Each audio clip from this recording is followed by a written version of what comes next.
disease is relatively common in the general population, and having a thyroid issue can either mean you have an underactive thyroid, or what's called hypothyroidism, or an overactive thyroid, or hyperthyroidism.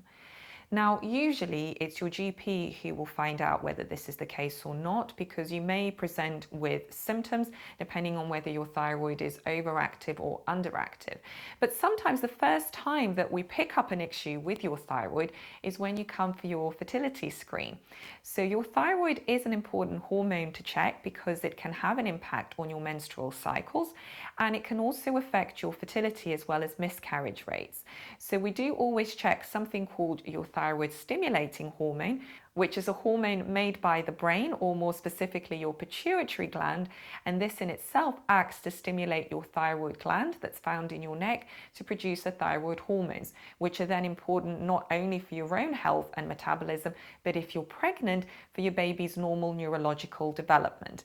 And this is the thing, that if you are pregnant, your baby will absolutely depend on your own thyroid levels to survive on, certainly in the first trimester and a little bit after that, until your baby has actually created its own thyroid gland. So it's really important that we get any thyroid treatment absolutely right, and that we pick up any problems as soon as possible, because not only will that help you to conceive, but it will also be vitally important for when you are pregnant.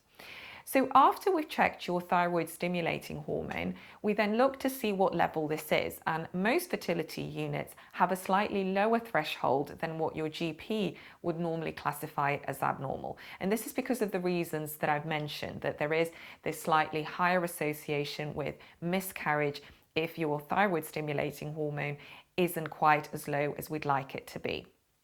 If your TSH level is found to be below 2.5, then we can rest assured that that's fine, unless it is very, very low, in which case we need to actually make sure that you don't have a condition where you're overproducing a thyroid hormone. But otherwise, if the TSH level is above 2.5, we then need to start you on your own thyroxine, because it means that you're not producing enough, and that's why your brain is trying to overcompensate by producing more thyroid stimulating hormone to encourage your thyroid gland to do that. If you are started on this treatment, it's really important that you continue this and that you don't stop it unless your doctor advises you to. You're going to be regularly monitored to make sure that the level of thyroxine that you're on is enough to try and keep the thyroid stimulating hormone under control. It's also really important to realize that your thyroid hormones can interact with other hormones as well. So for example, the stress hormone cortisol can have an impact on your thyroid gland. So this is even more reason to try and keep stress levels down if you can, when you're trying to get pregnant and then in pregnancy as well. There's another hormone as well called prolactin, which again can interact with the thyroid hormone. And sometimes it's important to also check this as well, because in itself, prolactin can also influence your ability to get pregnant too.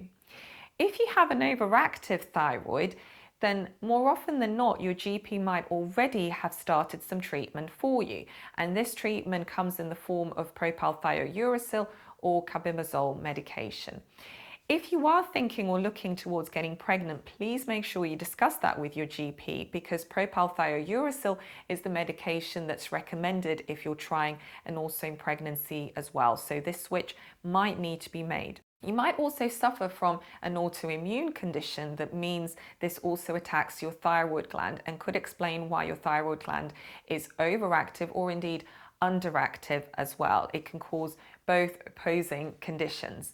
And the reason it's important to know this is that potentially it might mean your doctor decides to also give you a supplement called prednisolone or a little steroid to try and help to counteract some of this overactive immune system, because of the fact that it could potentially influence your ability to get pregnant or retain the pregnancy yourself.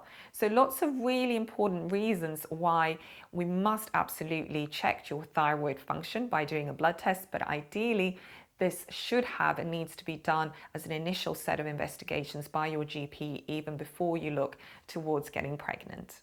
Your GP or doctor will also examine you if you have got any thyroid related issues show up in your blood for the presence of what's called a goiter or a lump over your thyroid.